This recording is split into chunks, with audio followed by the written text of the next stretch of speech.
So I've had some viewers ask me in my comments how I managed to get my channel to do as well as it's done. The channel has now been up for about 3 weeks and I've got over 20,000 views on it. Initially I was getting 20, 30 hits, but how do you get your channel to go to 20,000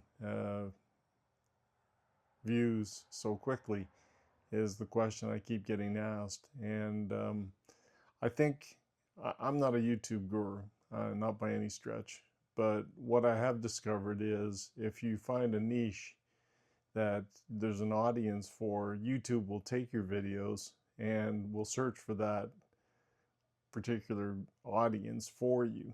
So you don't have to be a guru, you don't have to know all the analytics that YouTube allows you to see. In fact, I think it's better not to check the analytics all the time.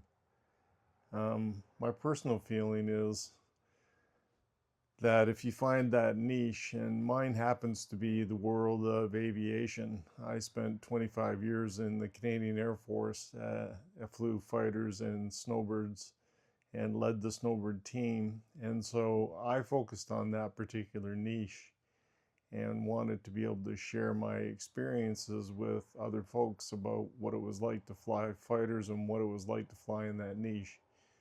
Coincidentally, I had some buddies from the Air Force get in touch with me and through social media, and a couple of the guys have been nice enough to agree to do interviews. And so what I've discovered now is um, an ability to use StreamYard to interview other pilots. So there's a couple of those interviews that are on the channel. They've proven to be quite successful. Folks are really interested in the careers that guys have had in the military as fighter pilots. And so I've shared those. The one that really surprised me was doing live uh, productions. And the first one was nerve-wracking.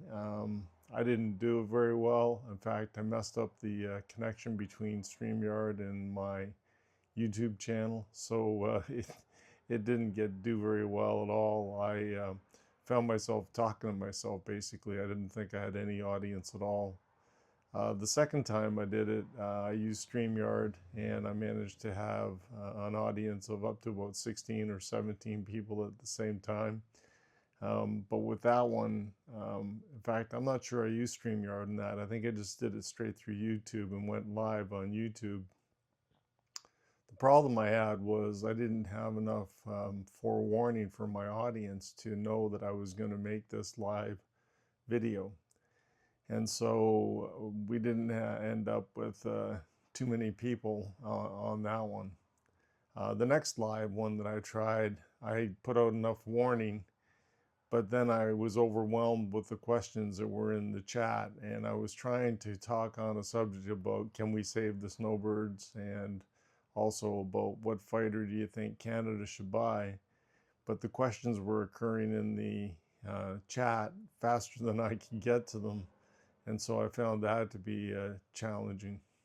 So I finally sort of stumbled on the solution, and that's to use StreamYard to set a scheduled live cast about a week in advance. That gives your audience time to prepare, and I've also tried to regulate it to Tuesday nights at 7 p.m. so that if folks want to see my videos and my podcast, in effect, they can tune in on Tuesday nights at 7 p.m. and then ask their questions. I've even found a way to have people join me. I share the link in the chat and people can join me on the chat. And luckily I got a couple of buddies that are fighter guys, don't mind being on the channel. Tony Bones Ledgeham has been great help. He tuned in last week and jumped on the live chat, and we just basically had a little talk about the Snowbirds, a little talk about fighters, a little talk about his career. And so this week I've had a gentleman from out west contact me and say his son has been watching the videos, and so has his family, and they're intrigued by it. his son really wants to be a pilot. He's 8 years old, and so the question was, would I allow him on the broadcast and allow him to ask questions to myself and maybe some other pilots that are involved in the broadcast? And of course my answer was absolutely. I'd love to have youngsters able to ask questions about what it's like to be a pilot in the Air Force and how do you become a pilot in the Air Force, and all those sort of questions that I had when I was a youngster. So I've agreed to that. Of course, YouTube has rules. Obviously, you can't just have children on YouTube by themselves, so they have to be accompanied by an adult. So I think his adult sister is going to join him on this week's podcast, or this week's live cast on Tuesday night at 7 o'clock. And hopefully we'll be able to help a youngster on his way into the world of aviation. So again, getting back to the subject of how do you make your channel go, I wouldn't call mine viral, but how do you make your channel successful so that you end up with a number of subscribers and you end up with a number of views, over 20,000 views in just 3 weeks? The answer is you have to find a niche, and you have to find an audience that will be interested in that niche. Mine happens to be aviation. I think I'm pretty good at that stuff. I've got a pretty good background. I've got a great network of guys that I can rely on. And I'm looking forward to doing more interviews as we go forward. I find the interviews are quite popular.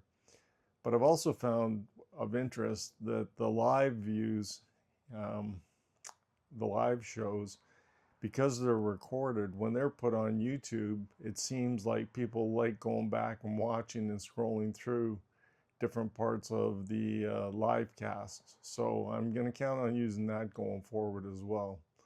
So I think that's about the best advice I can give you. The last sort of thing I want to talk about is some folks have asked me around the neighborhood even that have seen my YouTube channel, how do you go ahead and make a YouTube channel? And it's really not that difficult. You just need basically a Google account. You go in, you can make your YouTube account. Probably the most difficult part is actually turning the camera on for the first time with a microphone and talking to a camera as if you're talking to somebody else. I saw a video the other day about how you should talk to the camera. And for me, public speaking's always been easy, but I don't consider this public speaking because I find that would make it too standoffish. It'd be like somebody standing with a podium in front of them. So I think when you're talking to the camera, what I try to do is I just try and envision 1 or 2 people sitting across the table from me at a coffee shop, and I start talking to the camera just as if I'm talking to those people in a coffee shop. And I think that comes across better because I think you get more of a connection with the audience when you're talking like that, as opposed to trying to lecture somebody or give a speech. You're not really giving a speech, you're trying to connect with your audience. It's the same thing when I do interviews. I see myself as a vehicle for the other person more so than somebody that's on the video with them, even though we're both on the screen. My job is, as an interviewer at that point, is to get the other person to be relaxed enough to just tell us their story. And their story should come across in a natural way. I've said to my pilot friends that I've asked if they want to interview that just come on and you and I are just going to have a chat, and the subject's going to be easy for you because it's going to be all about you. And so that's how I try and get the interviews to go, so that the guys just relax, just talk about their careers and give information in due course because they know their career so well. I think the last thing you should do is try and get on here and be a presenter or be a celebrity of any kind. I'm not a celebrity. I had a taste of being a celebrity when I used to wear the red suit of the Snowbirds. And for the life of me, I can't imagine what it's like to be a celebrity where people recognize you all the time, because we could take the red suits off and then nobody recognized you, and that was just fine. You could be anonymous. when you put the red suit on, then everybody knew you were a Snowbird pilot, and especially at air shows, obviously, you'd be getting asked for autographs, and it was difficult to walk through the crowd and get anywhere. So um, I'm not a celebrity. I'm not relying on any celebrity status, obviously. I'm just a guy with a bit of an aviation background that's found a bit of a niche on YouTube. And I let YouTube do the work in finding the audience that they want to put the video out for. I found it also interesting that my first couple of videos where I just basically started talking to the camera, they've done pretty good. They got a couple of hundred views. So some guys have said, well, you could have at least shaved for the video. And same today, I got a bit of a stubble going on here, and I didn't shave this morning because it's more of a come as you are channel, as opposed to I'm going to be all spruced up for every video that I do. I think there's a certain appeal to people just talking about themselves and talking about their lives as it's normal, as opposed to something that's contrived. I just like to talk about basically my flying experiences, tell some flying stories, hopefully pass on some advice to younger pilots and less experienced pilots. I happen to have just over about 6,000 hours of flying time on various aircraft. I had about 2,300 hours on C-130s Hercules, which is a transport aircraft that flew all over the world. Also did tactical airlift missions on that, and I was lead qualified as a C-130 pilot. And I did that in my early 20s. I then switched to fighters and flew fighters for the rest of my career. So I did my F5 course, which was about 90 hours on the F5. That's where Bones comes in handy, because he actually has well over 1,000 hours on the F5, because he flew that operationally. I just trained on it before I went on the Hornet. So again, it's about kind of finding your niche, letting YouTube discover what that niche is for you and where your audience is. If they can find your audience, then don't worry. Your audience will just show up and start watching your videos. You don't have to do anything. The last advice I'd give is don't get hooked on the analytics.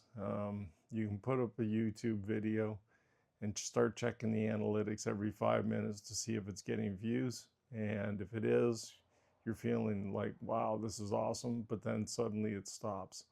And that's because probably the algorithm's just sort of showing it to some folks to see if they're interested in it. And if it can't find an audience for it, then maybe it's going to sit idle for a little while.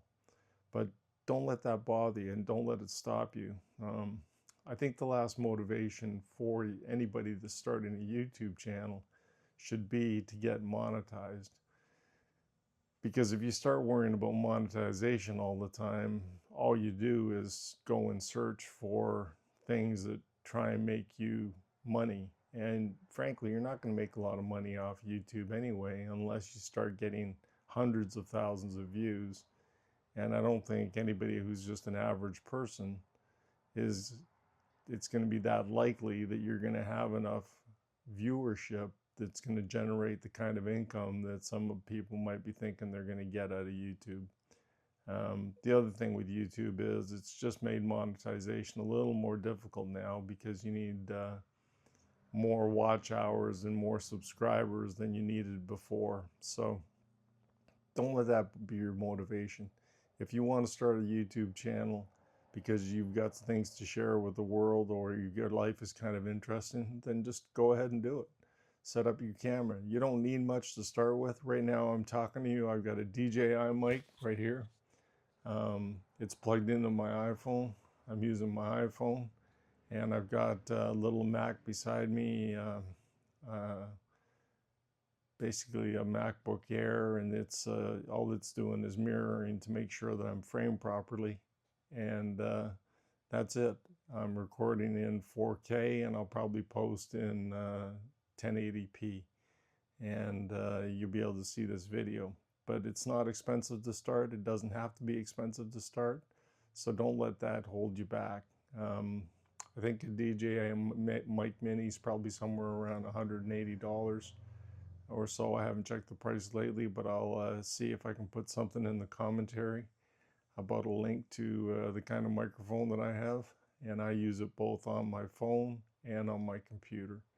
So again, don't let the equipment hold you back. If you've got something to tell the world, then set up your, you don't even need a tripod like I'm using. You can just set up your phone to frame you properly and go ahead and use that. So I would encourage folks to go ahead and start thinking about putting up YouTube videos. Apparently there's 20 million videos put up every day. So in order to stand out in the crowd, you're going to have something that's pretty niche, pretty interesting to the world. And for you to worry about monetization and trying to make thousands of dollars on YouTube is going to be a bit of a challenge to stand out amongst the crowd. So don't let that be your motivation. Just have some fun with it, throw some videos together, and I'll look forward to seeing what you put up. Of course, if you happen to be enjoying my stuff, if you would like and subscribe, it does help. It gets the word out about the channel and hopefully gets more young aviators involved so that they understand some of the background stuff that my friends and I will have to share over the continued course of the future of the channel. We'll talk to you on the next one on Ian McLean, Above and Beyond. Thanks.